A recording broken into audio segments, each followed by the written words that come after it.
Welcome to EdUp Accelerated Excellence, a podcast dedicated to the advancement of educational effectiveness and equity across both traditional and non-traditional learning experiences and contexts.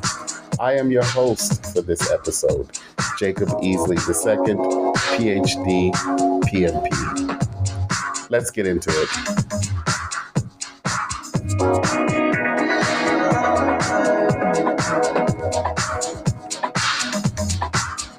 Leaders, entrepreneurs, and change agents looking for the opportunity to network and exchange ideas with other trailblazers and to further your brand. The 2.0 conference is for you. Experts from the fields of education, health, internet, marketing, and CXO are welcome to take part in the 2025 conference in Las Vegas, Nevada, March 4th through 6th. Reserve your space today and receive a 10% discount courtesy of EdUp Accelerated Excellence with the code EdUp10OFF. That's EdUp10OFF. Learn more and register online at www.the2conf.com. That's the2conf.com with the code EdUp10OFF.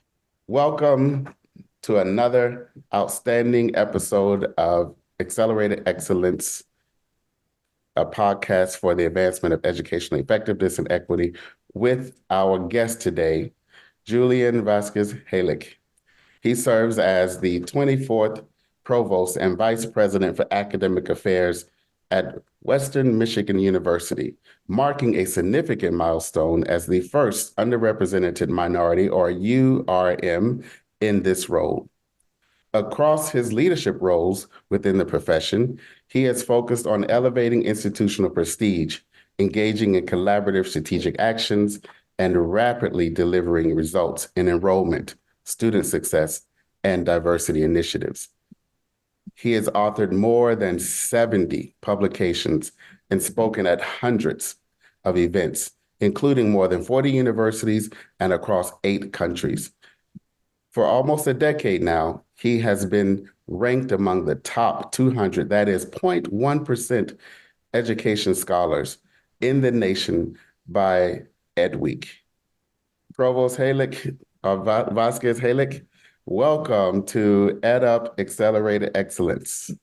You know what? It's really great to join you today. I'm so glad to have this time to sit down and talk.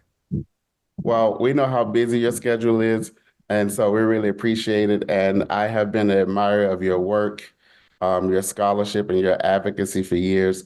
I remember starting out as a new division chair at the University of Pittsburgh, Johnstown, just leaving a full-time faculty post, and I was doing work in looking at charter schools, and I remember looking at your research. Yeah. So I've been admiring the work that you do, probably from afar, and we've seen each other at conferences, but we've not had a chance to sit down and talk like this. So you're now back in Michigan. Yeah. And you recently returned to the state as the provost at WMU. So how's your homecoming been? And can you share your experience of what it's like returning to a community that nurtured you in your earlier years? Yeah, that's a great question. So I grew up in Michigan in Lansing, about an hour up the road from Kalamazoo. And I attended the University of Michigan as an undergraduate and for a master's degree. And I remember I bought a Chevy Blazer in 1999 when I graduated. All of my stuff fit in my Chevy Blazer, and I drove down to Texas to work for Rod Page in the Houston Independent School District. Little did I know what I was getting myself in the middle of. Of course, Secretary Page Rod Page ended up going on to be Secretary of Education, and he took all that they were doing in Texas, and it became No Child Left Behind. And I had no idea that I was right in the middle of all of that. And there was a lot of things that didn't sit with me right when I was in Houston, and things that were happening behind the scenes that I thought were problematic. And that really inspired me to go to graduate school. So I went off to Stanford, where I worked with Linda Darling Hammond. And when I finished at Stanford, I ended up back in Texas. And I spent a lot of time working with civil rights. I worked a lot with policymakers, work that I really enjoyed doing. And then I ended up back in California where I got involved with NAACP and started to move up the academic leadership ladder. And then I ended up in Kentucky, worked with NAACP there as education chair. And so I've been living in Kentucky, Texas, and California for more than 2 decades. And so you can imagine my skin is a little bit thin. So I've come back to Michigan. The winters are actually not as bad as they were when I was young. Maybe that's attributed to global warming, but it feels so good to be home. My mother actually received her master's from Western Michigan University. So I come from a Bronco family. She also went to the University of Michigan as an undergraduate. So, and it feels incredibly good to be home. I feel like a lot of people that are from Michigan are coming home now.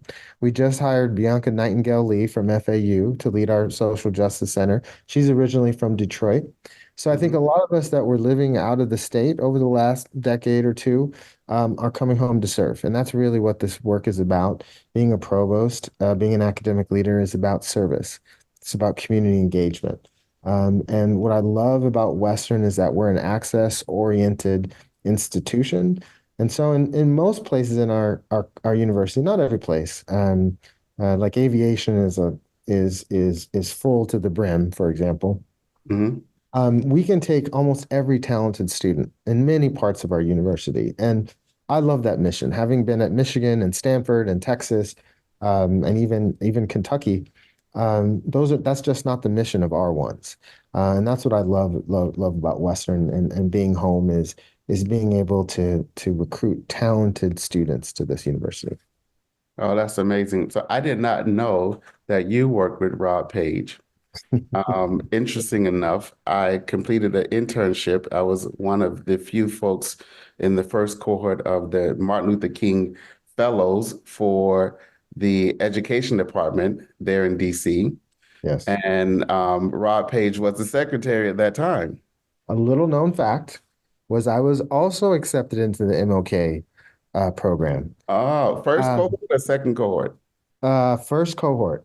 That would And have been, yeah. and the reason why I did not do it, I have never said this in public, so this is very interesting. I was at Stanford at the time, Hmm. and they said that they wanted me to work on school choice. And I said, well, you understand the work that I'm doing. I'm working with Linda Darling Hammond. I think my skills could be better used than working on school choice at the Department of Education. And they would not allow me to work in any other area. We were determined to have me work on school choice projects. And so I declined. I've That's never great. said that in public before. Well, now the world knows. So interesting enough, yeah, you're right. I worked with the strategic assessment services, which is not a program, which is all around evaluation. And I had a chance to interview Secretary Page for one of my publications that I produced as a result of that work in DC. So we actually are crossing paths here. Yeah, So I that's did not wild. know I that. haven't thought about that in a long time. But yes, I was accepted to that program and I declined because I just felt like that wasn't the topic that I wanted to work on. So, good, all fair. So, Western Michigan University is a member of the Michigan Association of State Universities, Hmm. comprised of the state's 15 public institutions of higher education. Right. So aside from geographical location, what would you say sets WMU apart from its peers? Yeah. Well, what I think is that our university is really focused on innovation. And I think it starts at the top with our president, who's a Harvard trained economist. He's been in the role for 7 years. Many might remember back when the auto industry was having trouble after the recession, that Obama selected an auto czar to come in and help the big three get back on track. Well, my president was the person who was selected as the auto czar. He had a role in Obama's administration and Clinton administration. He brings an incredible amount of expertise and innovative spirit to this work. And so they often talk about the Western way here on campus. You know, there's different monikers, right? And for me, the Western way is innovation. And so what's really setting us apart right now is the fact that some of our innovations are yielding, I would just literally say, incredible results. So we started last year something called the Student Success Hub. And the backbone of that work is data systems that help us keep track of what's going on with students during their academic journey. And so we have 20 students and 10 full-time staff that work to address different challenges that arise in students' life, whether it be midterm grades, something to do with mental health, advising, notifications. You could think of it as like a ticket system, like you might do with like IT or something like that. Right. And so then we have 30 of these folks that follow up, student navigators and also these professional staff.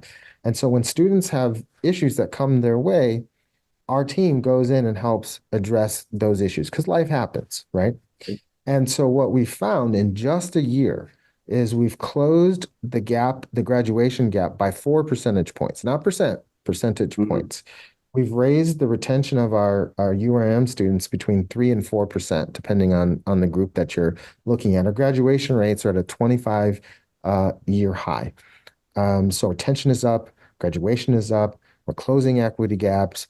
This is a story that I'm going to tell for the first time at the NCORE conference in Honolulu next week.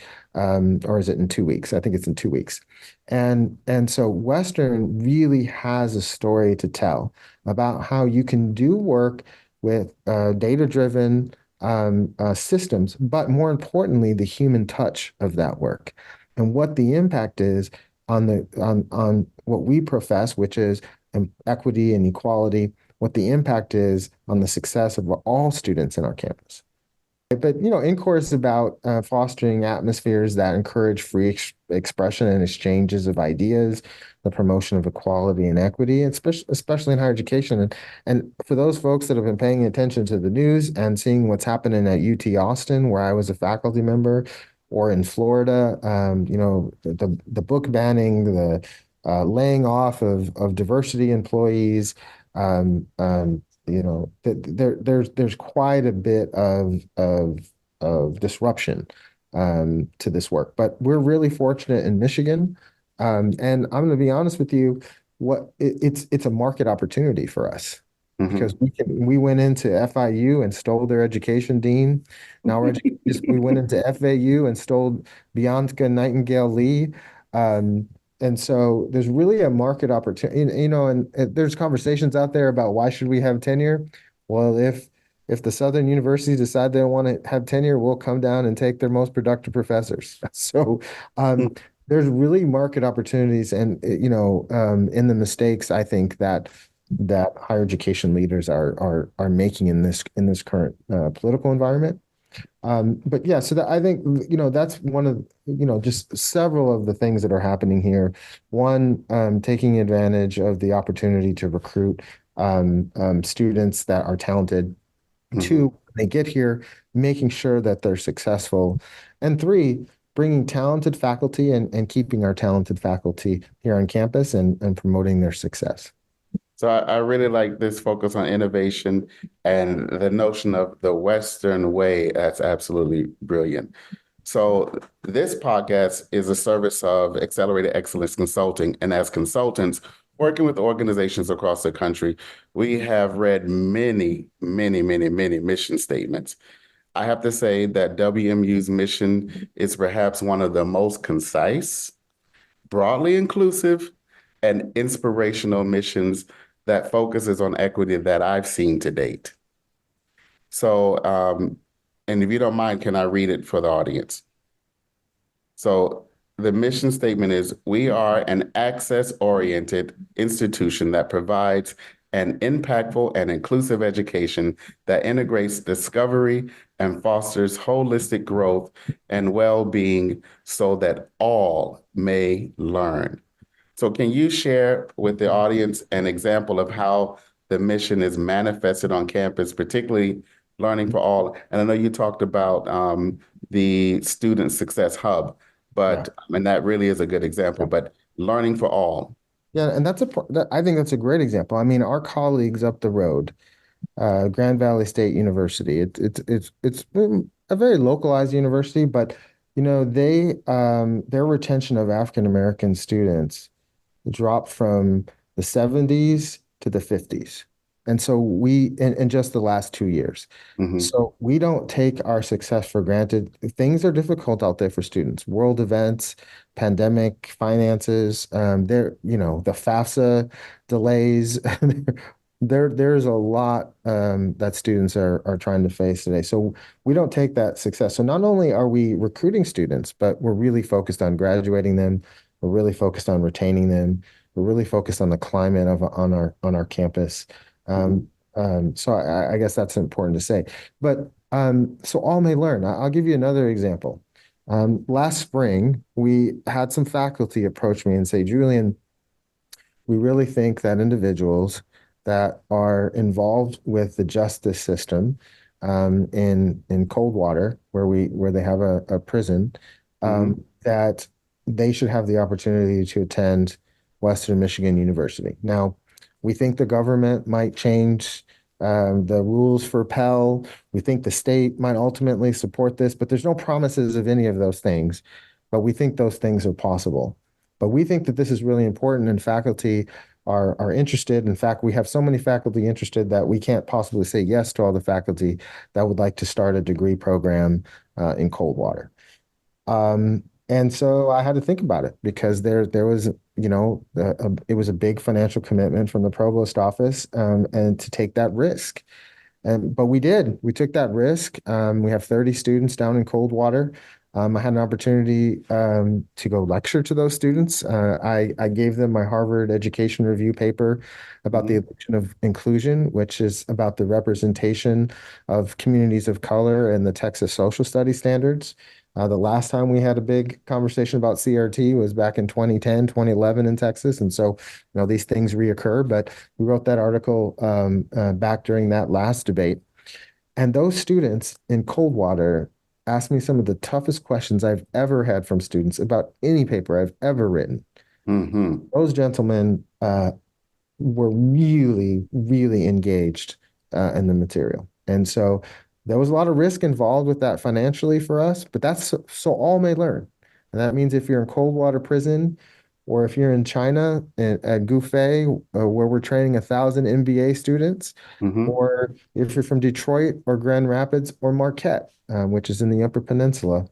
So all may learn. I think another thing I should talk about is grow your own.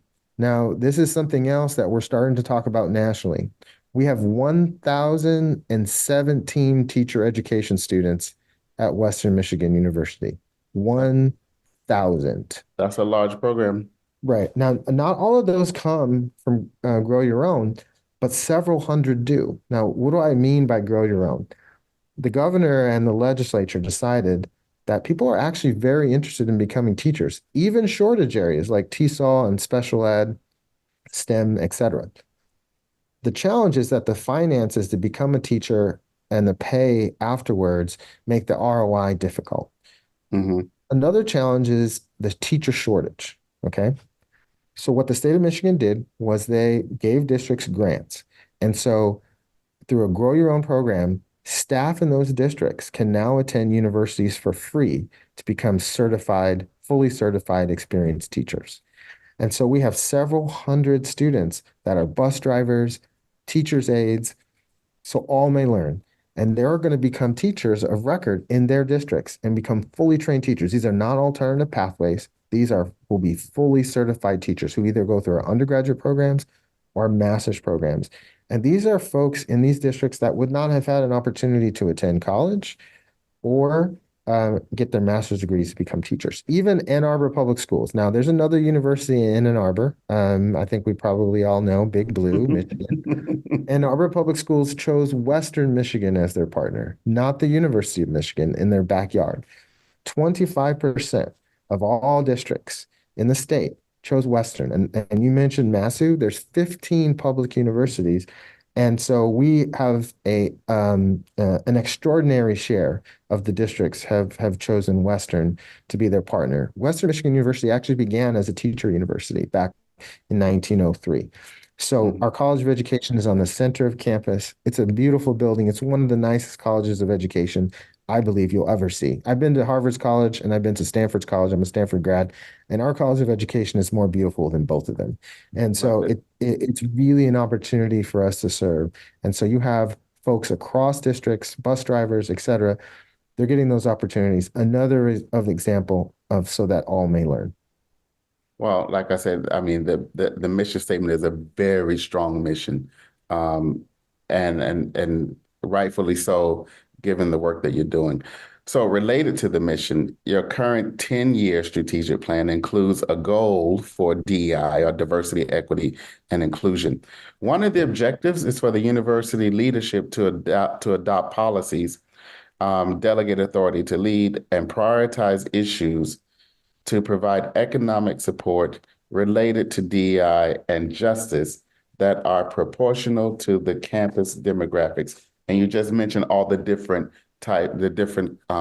student constituent groups. So, what do conversations in your office as the provost sound like related to this objective? Well, one of the things we have, again, so I'm going to dovetail so that all may learn. We have something called the Bronco Promise.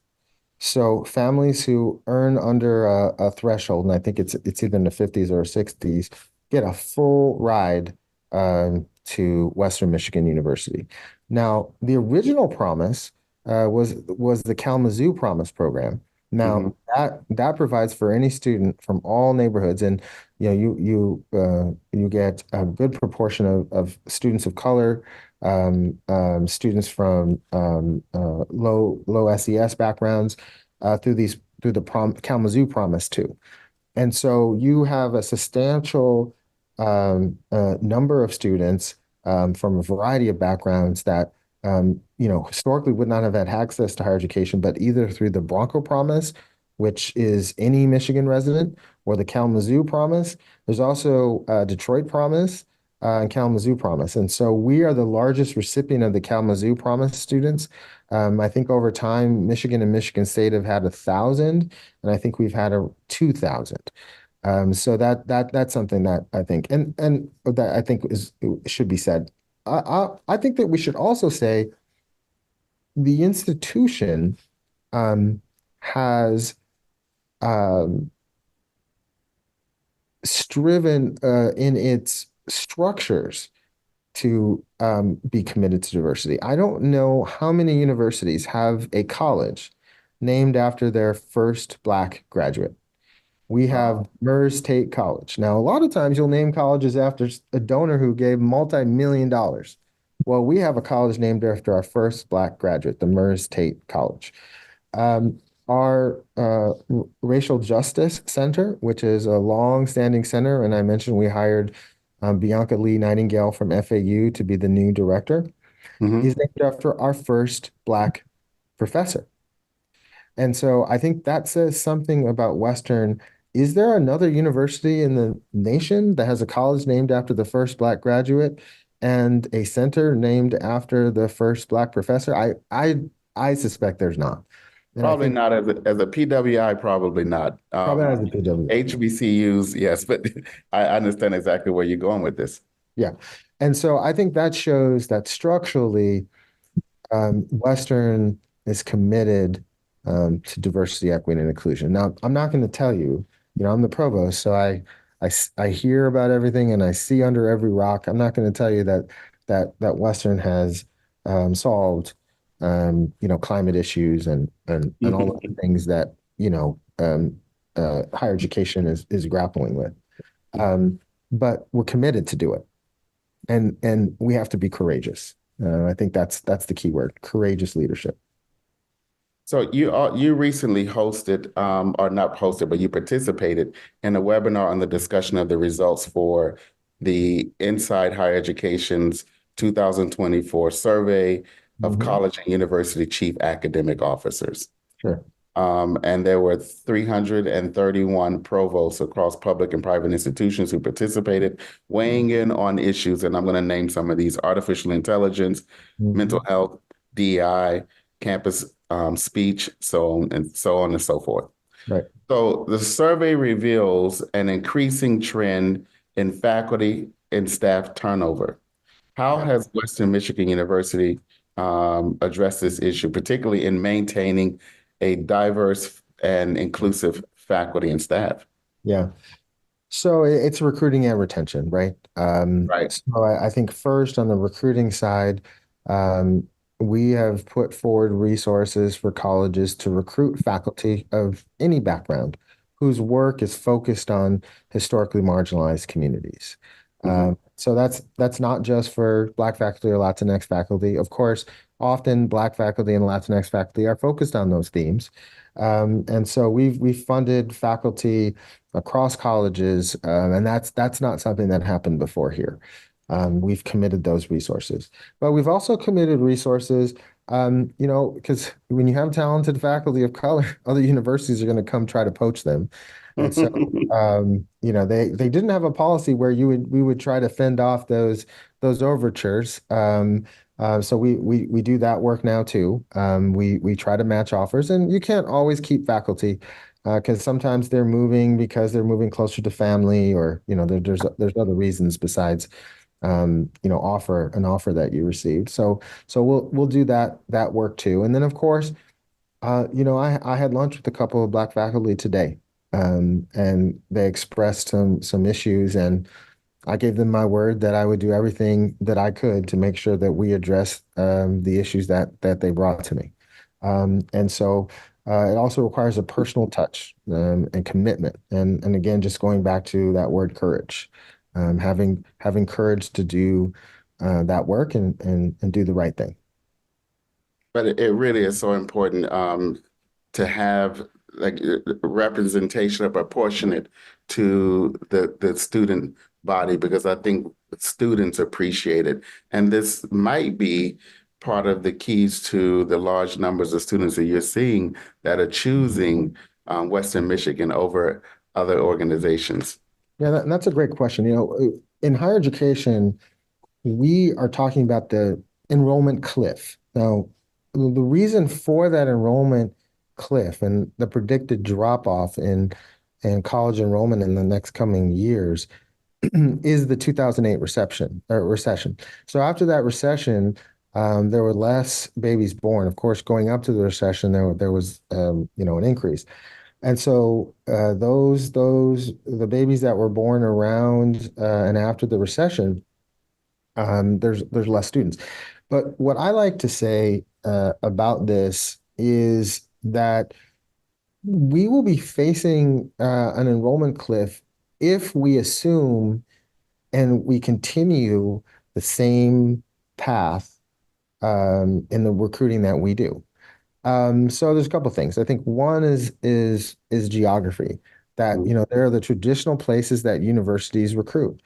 And so we have to think about where should we be recruiting? Um, you know, uh, who should we be recruiting? If you think about the growth in K-12 education, it's primarily among students of color. Hmm. Places like Chicago, Detroit, Grand Rapids. And I think part of that is we have got to continue to recruit African American students, but we also have to think about how do we recruit more Native students? How do we create relationships within the Native American community? So I appointed a liaison to the Native American community, a tribal member that's faculty, and we're having conversations about where can we find talented Native American faculty. Why? Because we'd like to double the number of Native American students on our campus. Hmm. Latinx students. We went to the Latinx Faculty and Employee Association and asked them, give us a plan for recruiting because we know that the Latinx population is where the largest growth in K-12 is happening right now. And that's happening in Grand Rapids, in Detroit, in Chicago, in Denver, in LA. How do we create a plan to become an emerging HSI? We're at 15% would be emerging. Hmm. We're at 12% right now. There's only one HSI in Michigan, that's Andrews University. But if we want to address the changing demographics, we have to think differently. We have to think outside the box. I actually just got a new T-shirt. It says Los Blancos on it. Oh, That we'll be giving to visitors to our campus that are Spanish speakers. We have our first brochure in Spanish. Western has never had a brochure in Spanish. And so different communities, I think, have different expectations when it comes to the recruiting process. And so we're really thinking about how we develop those relationships in the Black community, the Native American community, and the veterans community. The veterans are looking to transfer credits from their officer and Defense Department programs, from community colleges. How do we better facilitate military veterans ROTC on our campus? Diversity matters to us, all the different forms of diversity, and we realize that there are different needs and different strategies that we need to just be tuned into. If you do the same things, you have to expect the same results. absolutely. So this seems to be a trend. I'm hearing this from some of our other podcast guests about diversifying the student population, addressing this notion of the enrollment cliff. And some believe that there are novel ways that this, if we look at the issues differently, Mhm. um, the cliff may not exist in the way that we think that it does exist. Yeah. Well, it will exist for institutions that don't adapt and Right. don't innovate and are not prepared to be an emerging HSI, are not prepared to welcome more Native students. I'll give you a little bit of inside baseball. Our biggest competitor is Michigan State University. We go head to head with them a lot for students. But our number three competitor is no college, which is students who applied to the university but decided to opt out of college. And so we also have to think about how do we attract students who, for whatever reason, decided not to come to college. And I'm not going to give you the secret sauce on that because I know that my competitors are listening to this, but we have three or four strategies on how we address the no college students who just choose not to go to college, right? So competitors just know that the Western way is moving forward. Absolutely. Uh, Together. so let me ask you, in brief, how would you define educational effectiveness at WMU? Yeah, that's a great question. Well, a part of that, you can't just measure educational effectiveness after students leave. And 90% of our students end up in jobs related to their major. So that's something that we're really, really proud of. The president likes to call it the 90% club. When we look at a lot of the different metrics when our students leave, really positive numbers. And that's just one example. But there are a lot of things that happen on campus that help our students prepare for the workforce. And one of the big things that's a part of the fabric of our campus is experiential education. Whether Mhm. it is our paper engineering, which is a really unique program, and especially in the importance that our paper engineering has in ongoing development of sustainable packaging materials. We have our own paper plant, and it's just fascinating. But why do I bring this up? Because all of our paper engineering students have experiential education fellowships, Mhm. and they work all across the nation in project. We have the Capital Fellows, so we have students that go up to Lansing, which is about an hour away. We have a van, and they work on legislative staffs across the Capitol. And so one of the things that we're driving to do is we're not satisfied with that 90% find jobs. I mean, we want to be at 100%. And so part of that work is helping students build their portfolio of experiences, build their resume, build their experiences, so that when they leave here, that they're prepared to be citizens, prepared to participate in a democracy, and prepared for career. So to me, that's the ultimate measure. Are we doing those things? Oh, that's wonderful. So I want to go back related to the survey from higher ed, Sure. and we have a question from the field. So Okay. this question was submitted from Dr. Kimberly White-Smith, Dean for the School of Leadership and Education Services at the University of San Diego. She's a friend of a mutual friend of both of us. Yes. Well, we had lunch together yesterday, so Oh, yeah. wait, you were. I She was in was San Diego yesterday. you in San Diego. Okay. Yeah, So I'm not going to use her voice, but I can hear her voice in my head. She yeah, said, Julian, given your extensive background in political and policy advocacy, yeah. how can educators and academic leaders effectively engage in policy discussions to ensure the protection and advancement of our rights to learn, equal access to education, and academic freedom? So I think the first thing that scholars can do is answer the phone. We have timelines of interactions with the media and policymakers that often just don't work. So when civil rights organizations or media, any of these folks that are influencing this process reach out to you, be responsive. Hmm. And be responsive in the ways that they need you to be responsive, because then you'll develop a reputation as someone that can be depended on to be responsive and to be accurate. So I think that's the first thing is pick up the phone and do it in a timely way and in an accurate way. I think that's the first thing. I think the second thing is coalitional work, right? Coalitional work, get involved with civil rights, get involved with local policymaking, get involved with your national associations. You have to be involved because what happens is people will notice your talent, and you'll be able to start to make connections and create coalitions of people. I'll give you an example. So I was on the foundation board at the NEA for 8 years. Had some interactions with National AAUP. I know Randy Weingarten from AFT really well. And so when all this Florida issues started to rise around academic freedom and the right to learn, I reached out to those folks and asked them if they would put together a resolution or a statement about the right of students to learn in K-12 and higher ed, and Hmm. brought a coalition of K-12 and higher ed folks together to make a statement on that right to learn. And so AAUP signed on, AFT, NEA, Network for Public Education. And I think this is the only statement that's come from a united group of K-12 and higher education folks around the right to learn. Of course, the media covered it at the time. And part of that was just over the years having interactions with all those different groups and trying to bring them together as issues come up.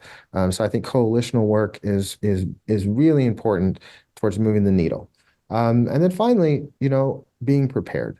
You have to be prepared. I think Abraham Lincoln once said, "Be prepared because my opportunity will come, and I'll be prepared when that opportunity." You don't Some of the most interesting things in life that will happen are surprises. I don't know if you find that to be true, but I find that to be true. And 3 weeks ago, I got a call from Congress, and they asked if I'd come testify in Congress.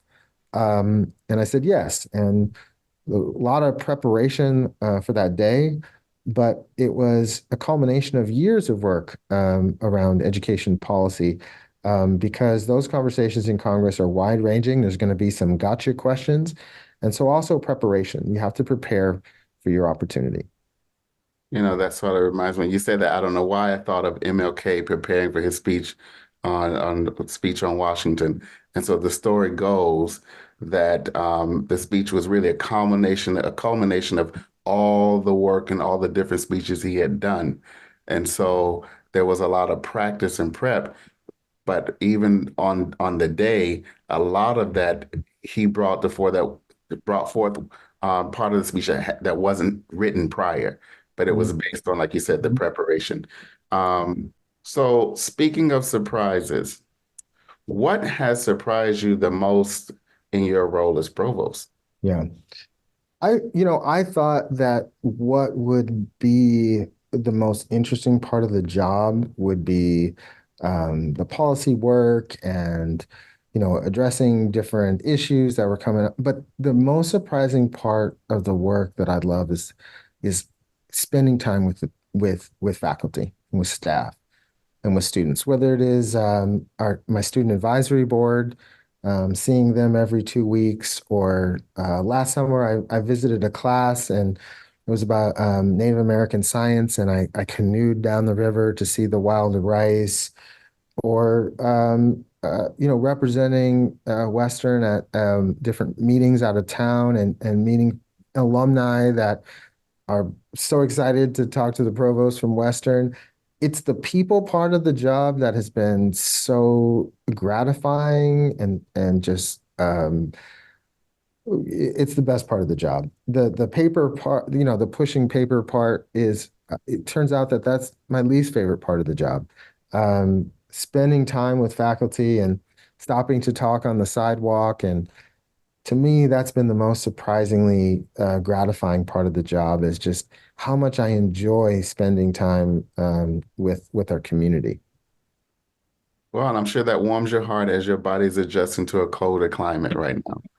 Um, so what's on the horizon for educational effectiveness and equity at Western Michigan? Yeah. And how might the broader public either engage or support you in those efforts? Yeah. Well, we are thinking about and working on behind the scenes greater collaboration with HBCUs. Hmm. As you know, about 60% of African American students who graduate from graduate programs have attended HBCUs. And I would love for us to have a pipeline of opportunity for students from HBCUs who want to major in things that their own HBCUs don't offer. Hmm. Uh, so we already have an MOU with HBCU down in Louisiana, and we are working on some others. So I think that's one place that I'm really excited about is finding those opportunities for collaborations with HBCUs. We want to do more work internationally. And the Western Michigan brand is an international brand, and so that's another place. We also want to do more in the Native American community. We recently started a certificate for tribal management, Hmm. one of the first in the United States. But I would love to have Native American studies. We're going to make a big splash. We're hiring a very prominent Native American artist and scholar. I can't announce that today, but you'll see some news on that soon. Hmm. So we want to and we have some other really creative ideas about sustainability and the Native American community that we want to um, represent with some new. I'm trying not to give away the idea. Some new opportunities here on campus. Love Let it. me put it that way.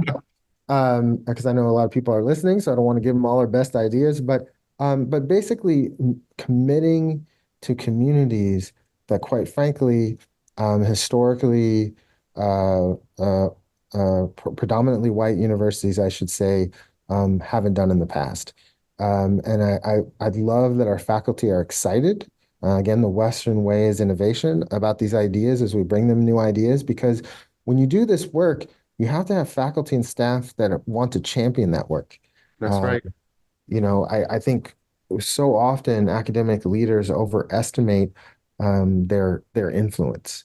And in this modern conversations, the protests that are happening, I think that academic leaders are really um, making some fatal mistakes around how they're interacting with their communities. Mm. We have to listen to our communities, be engaged in our communities, be courageous, commit to do the right thing when it comes to supporting our communities, our students, their free speech.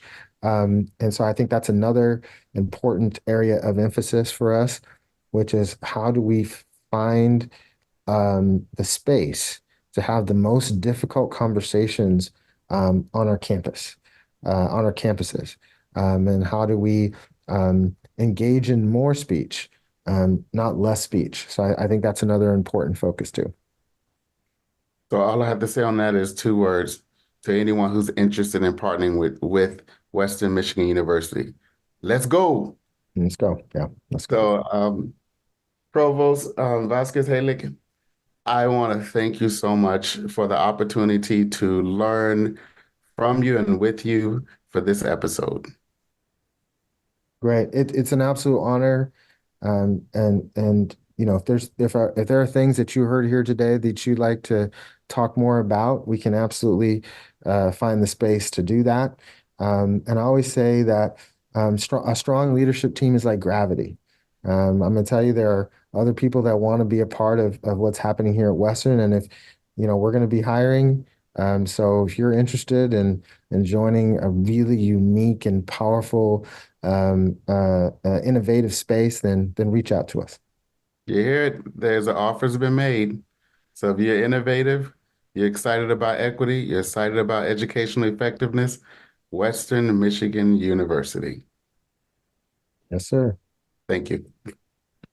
Experts from the fields of education, health, internet, marketing, and CXO are welcome to take part in the 2025 2.0 conference in Las Vegas, Nevada, March 4th through 6th. Reserve your space today and receive a 10% discount courtesy of EdUp Accelerated Excellence with the code EdUp10OFF. That's EdUp10OFF. Learn more and register online at www.the2conf.com. That's the2conf.com with the code EdUp10OFF.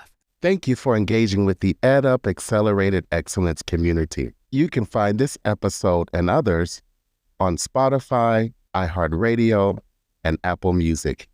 And if you like this episode, please don't forget to follow us and share within your network.